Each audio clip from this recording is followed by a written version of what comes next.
The mystery of Kirisaki Mountain continues to unravel in Demon Days Mariko, the newest issue of Marvel's limited comic book series inspired by Japanese mythology. Why are young Mariko's dreams haunted by Oni? Why does she struggle so hard to fit in? She'll soon learn that the stories about supernatural creatures called yokai are anything but a fairy tale, and she'll have to wade into the mists of the mountain to discover the dark secret of her past. In this video, I'll dive into the most recent issue of Demon Days and explore how it uses Japanese lore to provide a fresh take on familiar Marvel characters. Plus, I'll show how knowing more about Japanese culture can be our superpower, helping us notice small but super important details that others might miss and predict the future of the series.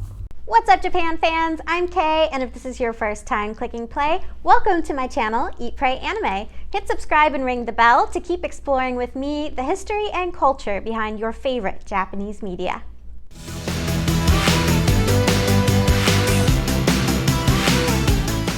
Marvel's 5-issue prestige series Demon Days features story and illustration by Stormbreaker artist Peach Momoko, adaptation by yokai expert and star translator Zack Davisson, and lettering by Ariana Maher. I'm obsessed with the Momokoverse. It's like the perfect combination of my comic book upbringing and my Japanese studies profession. It's just, mwah.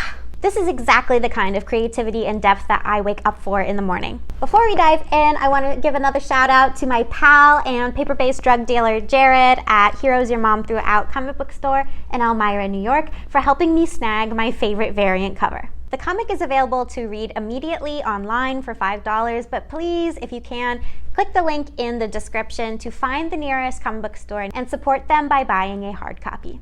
Okay friends, look out, spoilers coming at ya. In Demon Days Issue 1, Momoko and Davisson treated us to a folktale set in feudal Japan. The story revolved around Sai, a wandering warrior with a psychic blade, and her animal pal Logan. Traveling across Kirisaki Mountain, Sai and Logan team up with the sorceress Juju to defeat the venomous serpent Orochi, who has taken over a temple and saved the nearby village.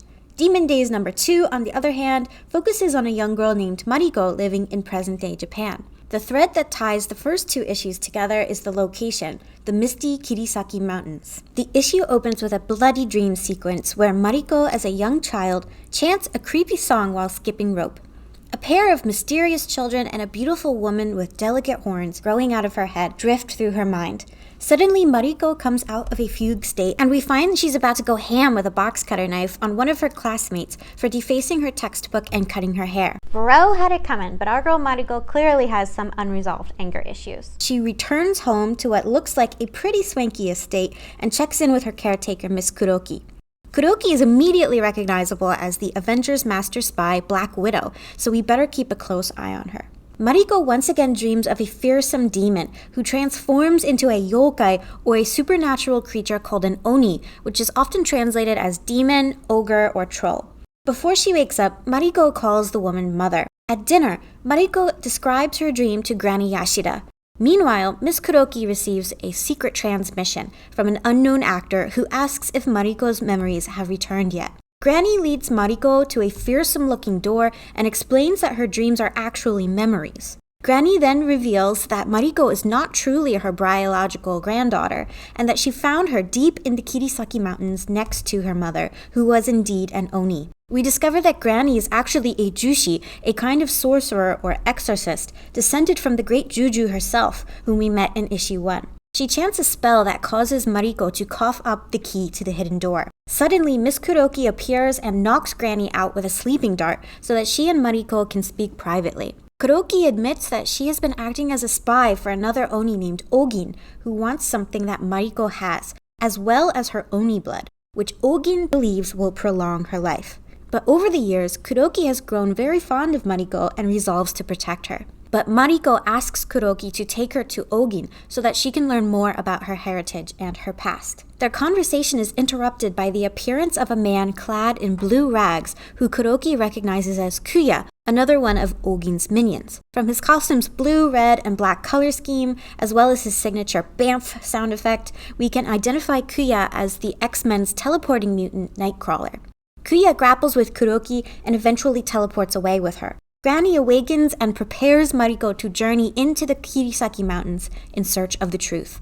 Unlocking the hidden door, Mariko finds a short blade called a tanto and a partial mask in the shape of an Oni's fearsome lower jaw, objects which Granny found lying next to Mariko and her deceased mother in the mountains. Armed with a weapon and a purpose, Mariko is ready to face her destiny.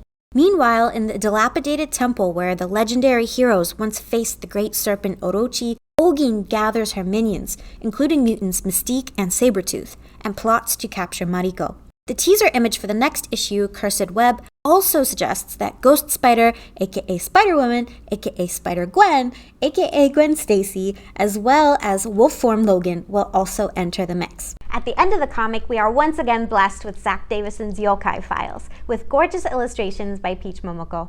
This time, Davisson introduces us to the Aobozu, the Blue Priest, and Kidomaru, an Oni child. The Aobozu is a mysterious figure first found in Gazu Hyaki Yagyo, one of the yokai bestiaries published by the famous artist Toriyama Sekien in the late 1700s. Aobozu's defining features are his priestly robes and his single eyeball. Davisson explains that the Japanese word ao can have multiple meanings: blue, young, or unskilled.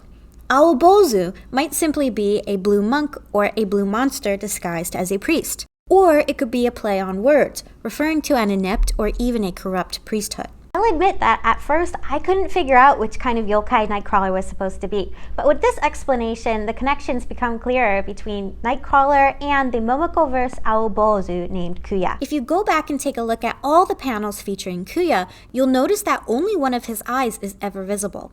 His tattered costume doesn't resemble the robes of a priest so much, but they are primarily blue, and both have the power to appear mysteriously when day turns to night. Plus, Nightcrawler was briefly a member of a priesthood, although in this case the Roman Catholic Church, of which he almost became the Pope, but that's a really long story. The second yokai Davisson introduces to us is Kidomaru, the abandoned child of an Oni. Kidomaru is an ancient monster who has appeared in tales since the 13th century in various forms. Oni children are said to be born with a full set of teeth and a bloodthirsty disposition. Being an Oni child explains Mariko's mean streak and hints at her connections to Ogin, who we now know has a craving for Oni blood. Who exactly is Ogin and what is her connection to Mariko? By putting together what I know about Japanese culture and Marvel lore, I think I can crack the code and give us some insight into what's coming up next in Demon Days. In the Marvel comics, Mariko is the daughter of a Yakuza crime boss, Yashida Shingen,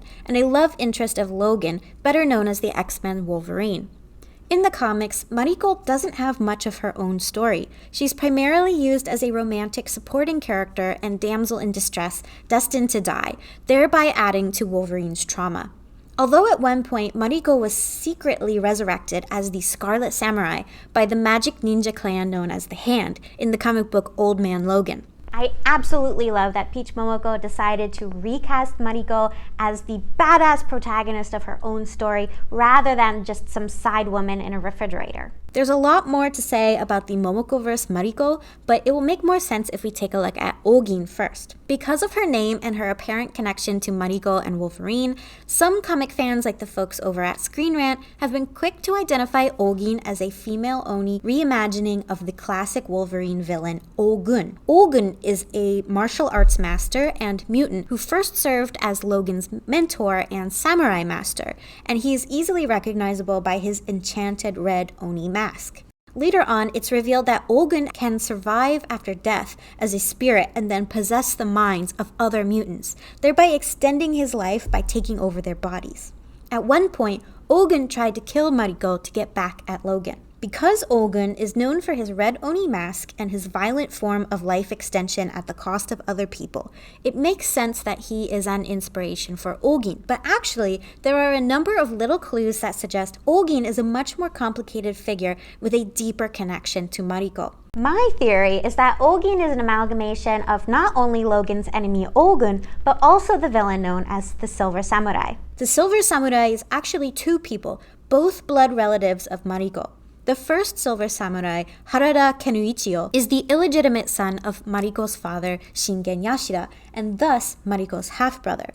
This Silver Samurai is a mutant who can generate a tachyon energy field, which he focuses through his katana, allowing it to cut through almost any substance. The second Silver Samurai, Shin, is Harada's son and Mariko's nephew, and he uses advanced nanotechnology to simulate his father's armor and energy katanas. So how do we know that Ogin is part Silver Samurai? Before I even saw her, I noticed a small clue in her name. Because Gin is the onyomi, or the Chinese reading for the kanji character for silver. Next, Ogin's coloring is all white except for a red blood stain in the middle of her tunic.